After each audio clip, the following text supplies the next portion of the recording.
Halo, Assalamualaikum warahmatullahi wabarakatuh. Ketemu lagi dengan saya. Ini merupakan video part 2 dalam rangkaian video 7 Jump in Problem Based Learning dalam rangkaiannya untuk proses pelatihan tutor training. Jadi video ini hanya sebentar saja Bapak Ibu, hanya untuk memperjelas sebetulnya dalam menjalani 7 jam tadi, apa saja sih peran tutor dalam proses yang tadi. Nah, peran dosen dalam tutorial sebetulnya ini yang paling penting harus kita ingat bersama-sama bahwa tutor bukan narasumber. Tutor adalah fasilitator. Jadi tadi kalau misalnya Bapak Ibu ingat di awal-awal video saya mengenai 7 jam, yang gambarnya segitiga itu ada tutor guide ya. Jadi semua tutor mendapatkan tutor guide di mana di dalamnya ada panduan-panduan, ada jawaban-jawaban dan ada semua yang dibutuhkan nanti untuk Bapak Ibu melakukan tutorial. Jadi bahkan menurut Bapak Medical Education nih, Bapak Harden, bahwa everyone can be a tutor. Walaupun memang pada beberapa aplikasi di lapangannya memang ada masalah ya. Tapi intinya Bapak Ibu, dokter umum bisa menjadi tutor kasus-kasus klinis. Dokter spesialis penyakit mata bisa menjadi tutor untuk misalnya penyakit yang non mata dan seterusnya. Karena kembali kita bukan bertugas sebagai narasumber dari kasus klinisnya, tapi kita hanya fungsinya sebagai fasilitator. Nah, apa sih fasilitator dalam proses tutor ini? Facilitating itu sebetulnya asal katanya dari bahasa Romawi, yaitu facilitate, yang artinya membuat mudah. Jadi kalau misalnya Bapak Ibu lihat foto ini, biasanya kan kalau klasik seperti ini, biasanya yang foto-foto seperti ini tuh menunjukkan yang di depan tuh sebagai gurunya ya, atau sebagai dosennya. Nah, ini tidak. Sebetulnya pada foto ini yang ada di depan kelas ini adalah sesama teman mereka dan mereka sedang berdiskusi bersama. Lalu apa sih ciri-ciri tutor yang berhasil?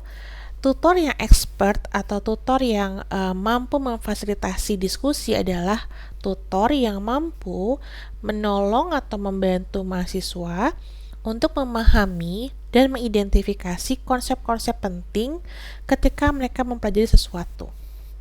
Jadi bukan untuk tahu sesuatu, tapi untuk membantu mereka memahami dan merekognisi apa sih yang penting dari proses diskusi yang mereka jalani sehari-hari. Nah, apa saja kompetensi tutor? Menurut Mason 2011, tutor itu harus mampu sebetulnya hanya 4 hal saja secara definitif, yaitu mampu mengatur jalannya proses tutorial, mampu mendorong proses pembelajaran pada kelompok tutorial, mampu mengevaluasi kinerja mahasiswa, dan mampu memberikan umpan balik positif baik secara lisan maupun secara tulisan. Saya coba bagi berbagai peran tutor ini dalam beberapa role ya atau peran untuk nanti memastikan Bapak Ibu mengcombine dengan pengetahuan 7 jam yang pada video sebelumnya. Jadi pada video sebelumnya kita sama-sama tahu langkah yang pertama adalah mahasiswa ini diminta define and clarify atau mendefinisikan atau mengklarifikasi istilah-istilah penting. Nah, pada awal sekali mulai proses tutorial, apa sih peran tutor? Peran tutor adalah sebetulnya membuat suasana nyaman untuk berdiskusi, memastikan setiap mahasiswa terlibat pada proses, memastikan semua mahasiswa itu kalau bahasa zaman jakselnya tuh engage gitu ya engage dengan proses diskusinya. Jadi ikut terlibat pada proses diskusi. Nah, untuk menjamin proses ini, maka sebaiknya harus ada sesi-sesi perkenalan, ice breaking, sampai cair suasananya dan semuanya menjadi feel free untuk berbicara. Namun untuk menjaga regulasi, biasanya sih di awal-awal untuk kita uji coba bagaimana sih dinamika kelompoknya, siapa sih yang bakal muncul jadi ketua, siapa yang punya inisiatif, siapa yang pasif. Biasanya sih awal-awal kita minta mereka mendefinisikan atau mendiskusikan ground rules. atau tata tertib untuk kelompok mereka sendiri. Coba kamu ciptakan deh peraturan untuk kelompokmu sendiri. Misalnya boleh nggak terlambat, boleh nggak makan minum, dan seterusnya. Biarkan mereka berdiskusi hal yang ringan dulu untuk menentukan, untuk kita dapat mengamati kemampuan atau dinamika kelompok yang ada, yang akan kita tutori.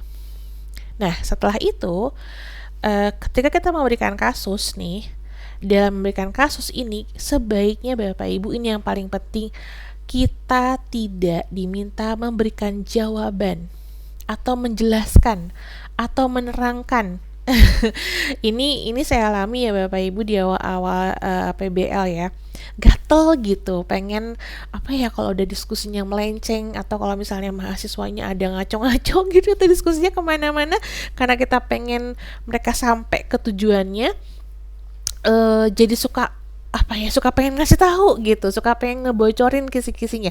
Nah, Bapak Ibu, jangan sampai terjadi, karena tadi ya di 7 jam sudah saya jelaskan, sebetulnya yang kita ingin capai adalah proses mereka berpikirnya, proses mereka mencari ilmu mereka sendiri, sehingga jangan sampai lepas ya Bapak Ibu, kita pada diskusinya hanya memberikan arahan, menjaga proses pembelajaran, dan membimbing dengan memberikan pertanyaan, bukan memberikan jawaban. Jadi ini adalah peran tutor yang kedua. Tadi yang satu adalah memastikan semua mahasiswa terlibat. Peran tutor yang kedua adalah memberikan arahan. Peran tutor yang ketiga adalah melakukan monitoring gitu. Jadi kalau misalnya dinamika grupnya sudah cair, biasanya mereka akan aktif diskusi sendiri bersama ketua kelompoknya. Kadang-kadang kita kayak istilah Sundanya nggak diwaro atau nggak dipeduliin ya Bapak Ibu, tapi tenang saja, karena kita punya fungsi monitoring untuk memastikan apakah tujuan pembelajarannya tercapai.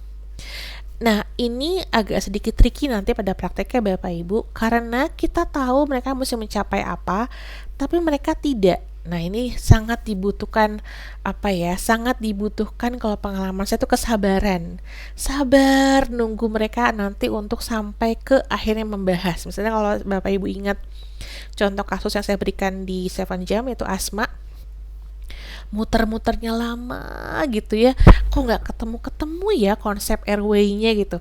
Nah, biasanya ditanya lagi sama kita sampai nanti akhirnya nyampe ke tujuan pembelajaran. Nah, tapi karena kita punya fungsi monitoring, maka kita harus mampu punya time management.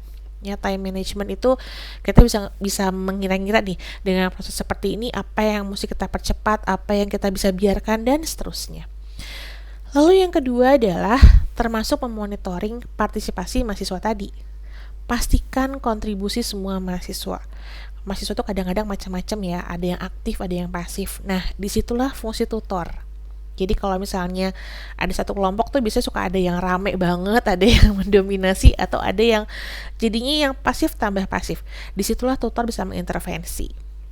Ya, dengan mensimulasi tadi, dengan jangan kita pojokkan ya, tapi dengan mengencourage atau meminta mahasiswa-mahasiswa untuk yang pasif tuh untuk segera aktif. Nanti tips-tipsnya nanti kita akan diskusi ketika pertemuan sinkronis ya Bapak Ibu ya. Lalu juga kita selalu meminta mahasiswa melakukan summary, karena mahasiswa ini kalau udah seneng ngobrolnya bisa kemana-mana sampai kadang-kadang jauh melenceng dari arah. Nah, nanti kita tuh jangan memberitahu kamu salah, tidak, tapi caranya adalah dengan sebentar, stop dulu. Coba kita rangkum lagi deh, tadi kita diskusi apa. Nah, itu adalah meminta mahasiswa melakukan summary. Kemudian peran tutor yang keempat adalah, ini Bapak Ibu, menstimulasi pemahaman yang mendalam dari mahasiswa.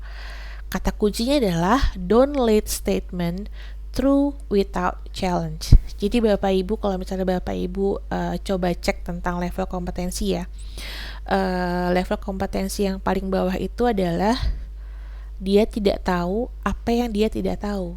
Jadi kadang-kadang kalau orang membaca sesuatu atau mempresentasikan sesuatu, kadang dia tuh nggak ngeh atau tidak bisa mengidentifikasi apa sih sebetulnya hal penting yang harus saya pahami. Jadi kalau misalnya mahasiswa nanti mempresentasikan mengenai asma dengan sangat lancar, kadang-kadang tutornya suka miss Bapak Ibu ya, kayak wah pinter banget nih. Tapi tadi untuk memastikan bahwa dia punya pemahaman yang mendalam, misalnya eh pada asma ini perlu diberikan bronkodilator. Oh, terlalu stop. Kenapa? Apa hubungannya sama bronkodilator? Apa regimen dasar terapinya itu diberikan bronkodilator dan seterusnya. Don't let statement true without challenge. Dengan seperti ini, mahasiswa akan berlatih adalah untuk tadi, sebelum mempresentasikan sesuatu, sebelum bicara sesuatu, dia harus memastikan bahwa dirinya itu paham dengan apa yang dipresentasikan pada pertemuan yang berikutnya. Role kelima ini berat juga, yaitu menjaga dinamika interpersonal. Jadi menjaga supaya mahasiswa tuh tetap berkolaborasi dengan enak, karena kadang-kadang suka ada konflik-konflik ya, suka ada yang kesel sama yang ini pasif, suka ada yang nggak suka dan macam-macam. Nah, kita juga harus punya fungsi untuk menjaga dinamika tersebut. Nanti detailnya kita diskusikan ke sesi sinkronus ya Bapak Ibu ya. Lalu role yang keenam adalah mendorong mahasiswa untuk mandiri, self-directed learners. Nah, ini caranya gimana? Ini Bapak Ibu, saya sekali lagi saya tekankan, jangan tergoda untuk memberitahu. Karena kalau kita sekali aja ngasih tahu, mahasiswa akan jadi bergantungnya kembali ke tutornya. Dia nggak punya rasa percaya diri gitu ya untuk, jadi setiap dia ngobrol, setiap dia diskusi, nanti dia noleh sama kita, bener nggak dok gitu. Jadi dia tetap nggak punya percaya diri untuk mampu menentukan proses diskusinya gitu. Itu. Lalu peran yang ketujuh adalah memberikan umpan balik yang positif tadi ya. Kita harus pastikan lingkungannya aman, kita jelaskan apa yang kita inginkan dan apa yang tidak kita inginkan, kita berikan umpan balik yang sifatnya membangun dan menstimulasi rencana tindak lanjut yang nyata. Nah, Bapak Ibu, itu saja sedikit singkat mengenai role of tutor. Kita punya 7 jam proses tutorial dan kita punya 7 role of the tutor. Jadi mudah-mudahan video-video ini dapat membekali Bapak Ibu untuk nanti kita berdiskusi lagi. Jadi saya tekankan kembali kenapa sih penting sekali ya untuk menjalankan suatu proses pembelajaran yang agak challenge seperti PBL. Karena untuk dosen tentunya akan sangat mudah kalau tinggal kita mengajarkan saja. Tapi dengan sekarang perubahan ilmu yang sangat cepat, besar sekali kemungkinan apa yang kita ajarkan di tahun ini mungkin di 2 tahun lagi sudah berubah. Kita harus menghasilkan lulusan yang punya kemampuan long life learner. Apalagi dengan COVID kemarin, kita sama-sama belajar ya bahwa selalu ada kondisi di mana kita semua tidak tahu apa yang kita hadapi, dan kita sangat mengandalkan kemampuan belajar mandiri kita. Nah, kita ingin memproduksi atau ingin membangun karakteristik long life learner ini pada mahasiswa, sehingga yang kita fokuskan pada PBL ini adalah bukan proses mendapatkan pengetahuan, tapi proses mensintesis pengetahuan dari proses berpikirnya sendiri. Nah, ini merupakan suatu proses yang challenging, tapi insya Allah sudah dijalankan, dan dengan adanya tutor yang berkualitas, insya Allah apa yang kita ingin capai dari PBL insya Allah tercapai. Selamat bertemu Ibu-ibu dan Bapak-bapak nanti di proses sinkronus, semoga bermanfaat. Terima kasih. Assalamualaikum.